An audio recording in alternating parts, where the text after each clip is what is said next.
Hello everybody, welcome. I'm No02 and thank you for watching this video. This is part 2, my quick little beginner's guide here. I'm going to be as quick and point and direct to basically information that be most pertinent to you who is a new player. In this video, we're going to be talking about just the perk tree. Very quick, very simple stuff here. You don't have to worry about all the little details and things like that. I talked about this already in the part 1 video. The milestones, you don't need to worry about these too much. They are pretty passive as far as just you play the game and you will be rewarded in some way or another via a milestone, and then you'll collect the milestone once it's been completed, and that will give you perk points, these little stars, and then you will take these stars and you will purchase perks with them, passive and active abilities. They all cost stars, they all cost different amounts. Active perks tend to be a little bit more expensive than the passive ones, but when you hover over these things, you can all see them individually, things like that. So, in this video, I'm going to tell you specifically what you can purchase and what order to do so to get to the first passive perk unlock rather comfortably, setting yourself up for possible build orders and possible builds in the future and things like that. When it comes to the perks, you begin with having one passive perk and one active perk. Passive being red, active being blue. In order to gain an additional active perk, you need to level up your dwarf all the way up to level 25, and then you promote them for the very first time. You can gain access to a second active perk at a time. But in order to get more passive perks, as you can see here with the star, the first one is unlocked here. The third one is unlocked all the way at the very, very end. In addition to that, you'll see that these chevrons pointing to the right are how many perks that you need to have unlocked in total. In order to unlock, and they need to unlock in total to gain access to the next or adjacent tier in the perk tree. So, for instance, and if I want to go from tier 1 to tier 2, I need to purchase at least 3 perks in tier 1 to gain access to tier 2. But the important thing to note is that this is accumulative. There are a total of 6 perks in this very first section. So if I were to purchase all 6 of them, it would give me access to tier 3. And I can have all 6 right here purchased, nothing in the center, and then still be able to begin purchasing things in the third slot. So this is not about locking you into the section of a perk tree. This is the total accumulation of perks needed to unlock the next tier of the perk tree. So I'm gonna blast these out really fast and just hover over them. So and how I'm gonna say these perks will be in order specifically, and then at the end I'll explain sort of my thought and why I've chosen to do it this way. But starting from tier 1 and ending in our passive perk tier tree, we are going to unlock Field Medic, Heightened Senses, Thorns.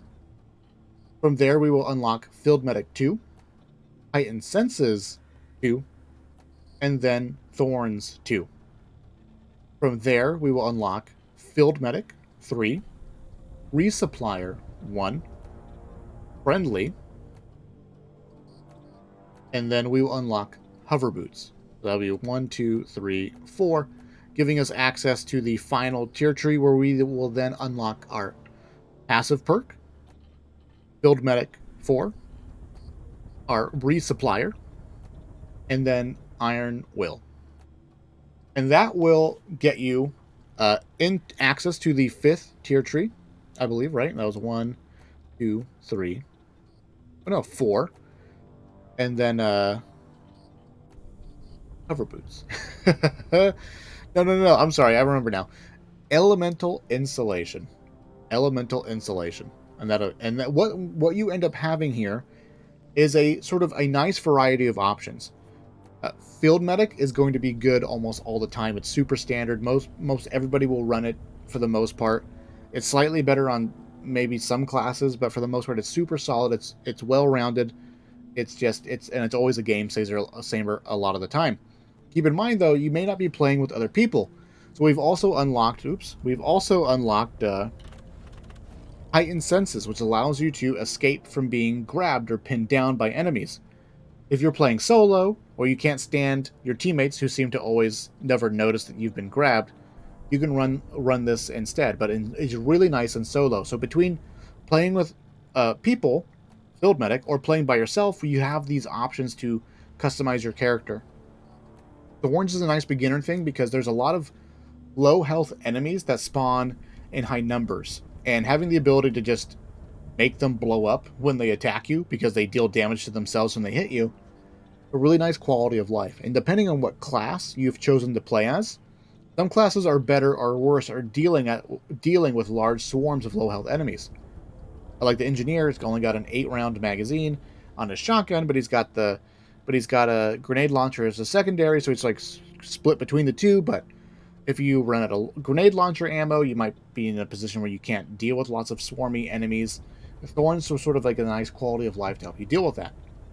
But we've also unlocked at this point Resupplier, which is also, I think, a super great standard passive perk to have in the big fights, in the big moments where typically you're preparing for an epic battle. You will call down some resupplies in preparation. Being able to resupply, getting your ammo and your health restored more quickly in the middle of a firefight is really nice. It's really, really, really beneficial, and I've come to really like Resupplier, giving you just like the option to just basically keep yourself in the fight for longer, basically, or more frequently, because I guess I should say there's a less of a downtime when you need to restock on your ammo or heal yourself and things like that. In addition to this, it gives you more health when you resupply as well. Resupply is standard 50 HP, but now it's 60 HP, and of course, as you upgrade it, you get more and more and more. It's a perk that I would highly recommend upgrading into the future and things like that. In addition to that, we've also gotten hover boots. The scout is the only class who comes with the ability to basically save themselves from heights for free right away, basically. And all the other classes sort of struggle with verticality as far as them falling to their death. And you will come to discover that gravity is a tremendous enemy in this game. And so having hover boots is actually a really nice get out of jail free card. No matter what class you're playing, if you're tired of falling to your death, you have hover boots with this build order. So you can swap it out for field medic or heightened senses and have hover boots. It also gives you the option of basically mobility in terms of like, they don't let you go faster or do anything when you're hovering.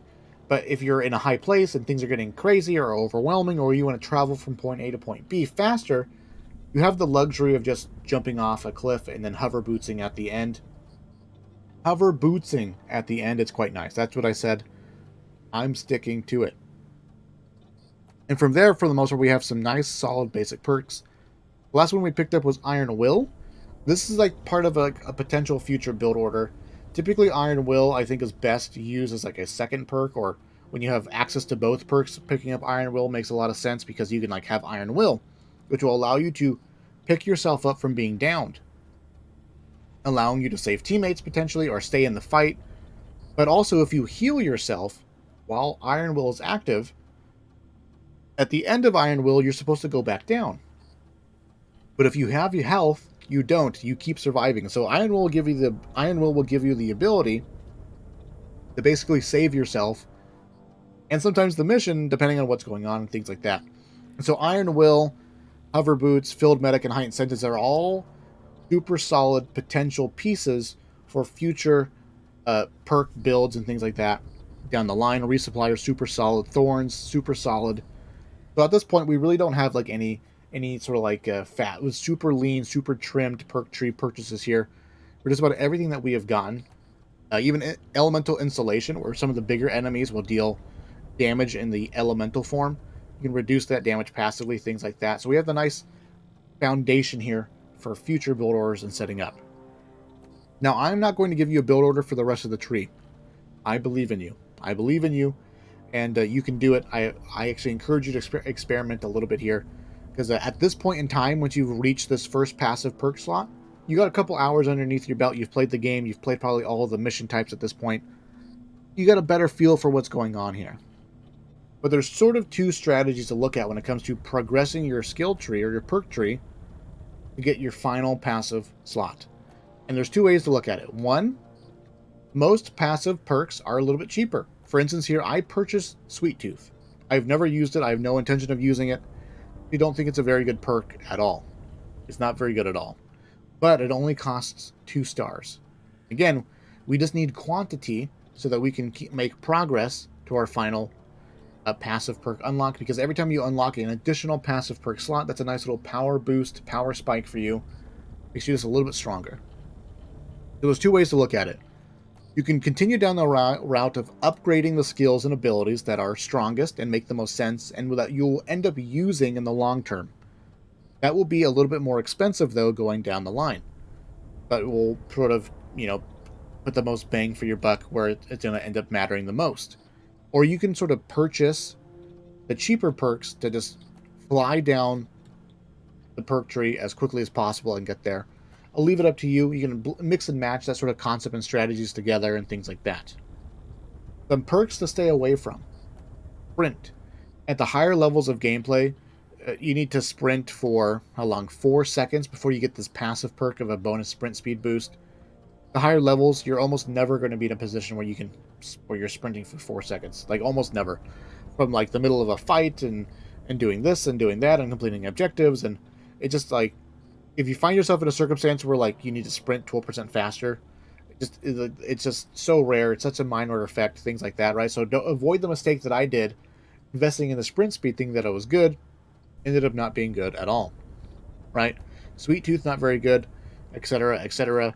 The perks like a Strong Arm or like Unstoppable, again, super cheap perks. That's why I purchased them, but not the biggest impact perks.